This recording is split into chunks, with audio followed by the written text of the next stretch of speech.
আমি ওই সর্দারটাকে বলছি আপনি যদি এটা নিয়ম করেন যে রোজাদারের ফিতরা আমি জমা নিব, তাহলে একটা বাচ্চা যে ফিতরা আদায় করছে, বাচ্চা কোথায় রোজা রাখলো?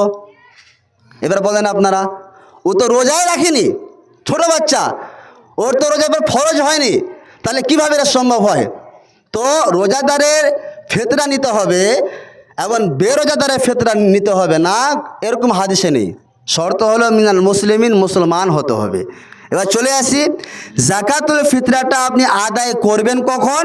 ও আমার বিহা আন তুআদ্দা ক্বাবলা খুরুজিন নাস ইলা সলাহ, ঈদের নামাজ পড়ার আগে আগে মিসকিনদের কাছে পৌঁছে দিতে হবে। মিসকিনদের কাছে ঈদের নামাজ পড়ার আগে আগে পৌঁছে দিতে হবে। দেখবেন আমাদের যদি আপনার গ্রামের সর্দার মোড়ল যদি দায়িত্ব নেই যে আমি জাকাতুল ফিতরাটা ঈদের নামাজ পড়ার আগে আগে মিসকিনদের কাছে পৌঁছে দিব, তাহলে আপনি ওই সর্দারের কাছে জাকাতুল ফিতরাটা জমা করেন। নচেত আপনি যদি দেখেন যে আপনার গ্রামের সর্দার জাকাতুল ফিতরাটা নামাজ পড়ার আগে মিসকিনদের কাছে বন্টন করেনি, ঈদের নামাজ পড়ার পরে বন্টন করছে, তাহলে আপনি জাকাতুল ফিতরাটা সর্দারের কাছে জমা করিয়ে না, নইলে আপনার এই জাকাতুল ফিতরাটা আল্লাহর কাছে গ্রহণযোগ্য হবে না। চলে আসি হযরতে আব্দুল্লাহ ইবনে ওমরের একটি হাদিস, খুবই একটি গুরুত্বপূর্ণ হাদিস।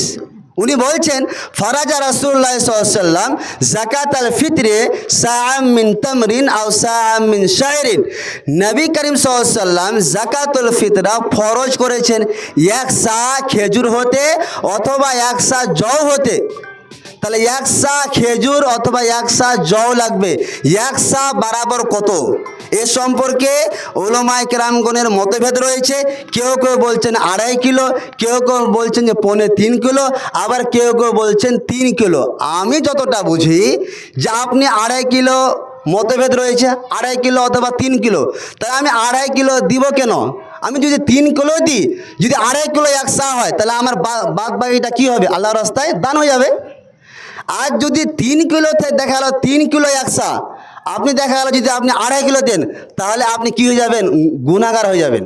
তাহলে আমি হাতে ধরে গুনাহগার হব কেন? আমি জাকাতুল ফিতরাটা 3 কিলোই আদায় করব, একসা খেজুর অথবা একসা জও হতে আমি আদায় করব। এতটুকু বুঝলাম। এই জাকাতুল ফিতরাটা আদায় করবে কারা?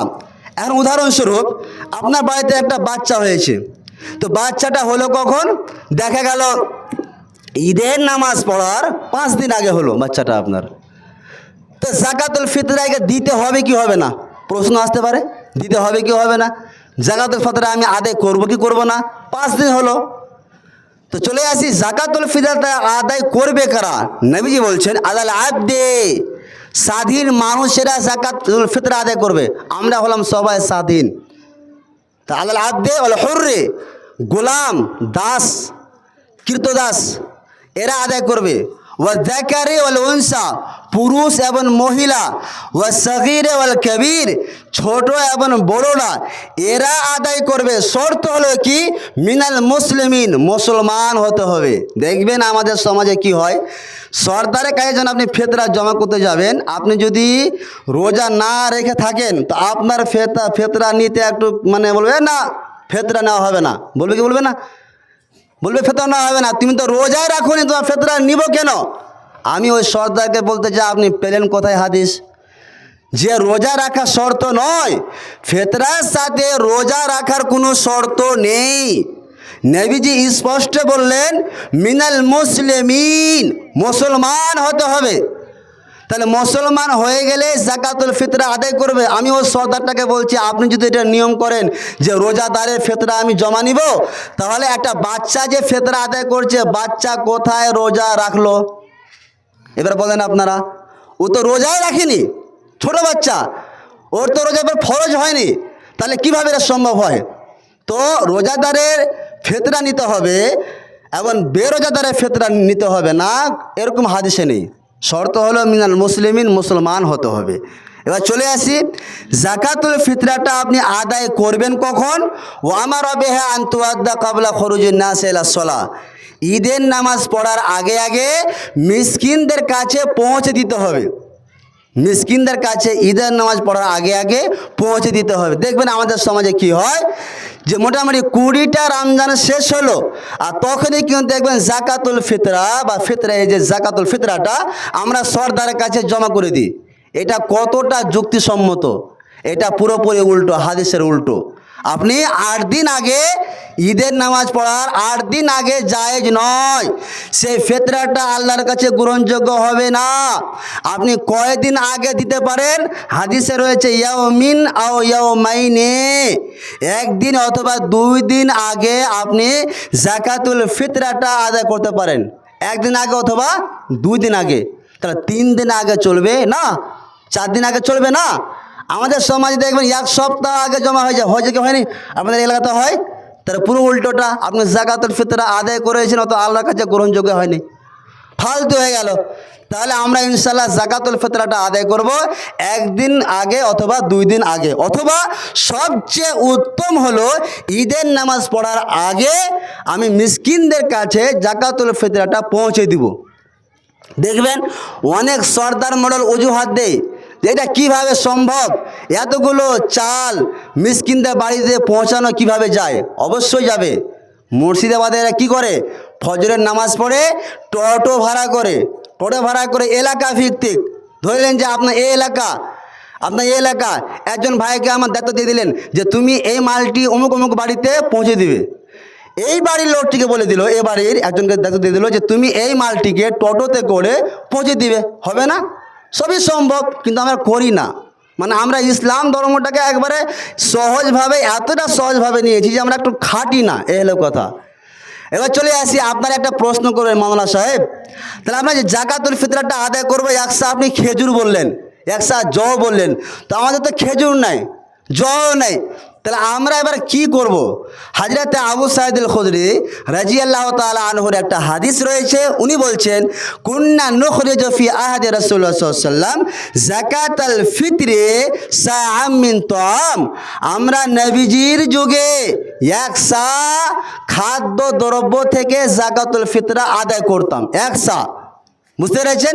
তাহলে 1 সা বরাবর কত বললাম? 3 কিলো, 3 কেজি আপনারা আদায় করবেন, 2.5 কিলো নয়, 2.5 কিলো নয়, 3 কেজি আপনারা আদায় করবেন। 1 সা বরাবর কত বললাম? 3 কেজি জাকাতুল ফিতরাটা আপনারা আদায় করবেন। সেটা হবে কি থেকে? খাদ্য দ্রব্য থেকে। এবার খাদ্য দ্রব্য কি? টাকা, ধান, চাল, গম, আটা, এগুলো হবে। তাহলে এগুলো থেকে আপনাকে জাকাতুল ফিতরাটা আদায় করতে হবে। চলে আসি এবার, জাকাতুল ফিতরাটা কেন ফরজ করা হয়েছে, তার কারণটা কি? এই সম্পর্কে হযরতে আব্দুল্লাহ ইবনে আব্বাসের একটা হাদিস রয়েছে, ফরাজা রাসূলুল্লাহ সাল্লাল্লাহু আলাইহি ওয়াসাল্লাম যাকাতাল ফিতরে তুহরাতাল লিসাইমি মিনাল লাগবি ওয়ার রাফাসি। জাকাতুল ফিতরাটাকে ফরজ হওয়ার কারণে দুটো কারণ রয়েছে। একটি কারণ, যদি আপনি জাকাতুল ফিতরাটা আদা করে দেন, তাহলে রোজা থাকা অবস্থায় যদি আপনার দ্বারায় কোনো অশ্লীল কথা, অসার ক্রিয়াকলাপ, খারাপ কথা যদি মুখ থেকে বেরিয়ে যায়, তাহলে এই রোজা রেখেছেন, রাখাকালীন যদি আপনার মুখ থেকে খারাপ কথা বেরিয়ে গেছে, আপনি খারাপ কথা বলে দিয়েছেন, তারপর গালি দিয়ে দিয়েছেন, তো জাকাতুল ফিতরাটা আদায় করলে আপনার ওই রোজাটা কি হবে? পবিত্র হয়ে যাবে। 1 নম্বর লাভ। দ্বিতীয় নম্বর লাভ হলো ওয়াতুমাতাল লিল মাসাকিন, এটা একটা মিসকিনদের খাবার হবে, মিসকিনের খাবার। দেখবেন আমাদের সমাজে কি হয়, যেদিনই জাকাতুল মানে ঈদের নামাজ পড়া হলো, দেখবেন মাদ্রাসার মৌলবীরা লাইন লাগিয়ে দেয় না, ওকে আপনি জিজ্ঞেস করবেন যে আপনার মাদ্রাসায় কি চলবে এইতে জাকাতুল ফিতরাটা? আপনি কি পড়েছেন হাদিসটা ভালো করে? হাদিসে কি পেলাম? ওয়াতুমাতাল লিল মাসাকিন, এটা মিসকিনদের খাদ্য। অথচ মৌলবীরা এসে কি করে? ওদের মাদ্রাসায় চলে যায়, 50 টাকায় 100 টাকা 200 টাকা চলে যায়। অসম্ভব। হাদিসে পুরোপুরি উল্টো। হাদিসও মৌলবী সাহেবও জানে, কিন্তু মানতে পারে না। পেট পূজা তো করতে হবে, হ্যাঁ, পেট পূজা করতে হবে, মানতে রাজি নয়। তো এটা শুধু মিসকিনেরাই পাবে, মিসকিন ছাড়া অন্য আদার্স পার্সন কেউ পাবে না। এবার আপনি আপনার এলাকাতে গুনে নেন কয়জন আমার মিসকিন রয়েছে, মিসকিনের বাড়িতে আপনি পৌঁছে দেন, সবচেয়ে ভালো। এবার চলে আসি, জাকাতুল ফিতরাটা যদি আপনি আদায় যেভাবে আমরা সমাজে করে থাকি ঈদের নামাজ পড়ার পরে, এর ক্ষতি কি? হযরতে আব্দুল্লাহ ইবনে আব্বাসের হাদিস, উনি বলছেন মান আদ্দাহা ক্বাবলা সলাহ ফাহিয়া যাকাতুন মাকবুলা, যদি কোনো ব্যক্তি ঈদের নামাজ পড়ার আগে যদি জাকাতুল ফিতরাটা আদায় করে তাহলে আল্লাহর কাছে গ্রহণযোগ্য বলে জাকাত হবে। আর যদি অমান আদাহা বাদা সলা, যদি কোনো ব্যক্তি ঈদের নামাজ পড়ার পরে যদি জাকাতুল ফিতরা আদায় করে তাহলে সাদাকাতুম মিনাস সাদাকা, যেরকম আম দান সাধারণ দান আমরা দিয়ে থাকি, এই দান বলে আল্লাহর কাছে গ্রহণযোগ্য হবে, কিন্তু জাকাতুল ফিতরা বলে আল্লাহর কাছে গ্রহণযোগ্য হবে না। যেটা আমাদের গ্রামের সমাজের লোক সর্দার মোড়লরা আমাদেরকে বঞ্চিত করে রাখে, আমরা সে জাকাত মাকবুলা আমরা করতে পারি না। ওই জন্য আমি আপনাদের বললাম যে যে সর্দারের কাছে আপনি জাকাতুল ফিতরাটা জমা করবেন, সর্দার সাহেবকে আগে বলে দিবেন যে আপনি যদি জাকাতুল ফিতরাটা যদি ঈদের নামাজ পড়ার আগে আগে যদি মিসকিনদের কাছে পৌঁছাতে পারেন তাহলে আমি ফিতরা জমা করব, নচেত আমি ফিতরা জমা করব না। জমা করতে হবে না। এবার আপনি কি করবেন, নিজের ফিতরা নিজে আপনি জমা করে দেন। আপনার বাড়ি আশেপাশে মিসকিন রয়েছে, তাদেরকে আপনি দিয়ে দেন। আমার কাছে প্রশ্ন হলো, জাকাত দিয়ে ফিতরা দিয়ে যদি আমার জাকাতুল ফিতরা আল্লাহর কাছে গ্রহণযোগ্যই না হয় তা সর্দারের কাছে জমা করে আমার কী লাভ? কোনো লাভ আছে কি? লাভ নেই। তাহলে আপনাদের সমাজে আমাদের সমাজে কী করতে হবে, 8-10 জন যুবককে এগিয়ে আসতে হবে যে আমরা পৌঁছাবো। 8-10টা যদি বাইক হয় তাহলে পৌঁছানো কি সম্ভব। সকাল সকাল নিলাম, চাল নিলাম, গাড়িতে বসালাম, তাড়াতাড়ি এগুলো প্রত্যেকটা বাড়িতে মিসকিনদের বাড়িতে পৌঁছে দিলাম, ইনশাল্লাহ আমাদের এটা হবে। এবার চলে আসি যে আমাদের ঈদের দিনে কিছু করণীয় কাজ রয়েছে, যে কাজগুলো আমাদের সমাজের লোকেরা করে থাকে না। 1 নম্বর কাজ হলো, যখনই ঈদের নামাজের চাঁদ বা আপনার রমজান মাস শেষ করে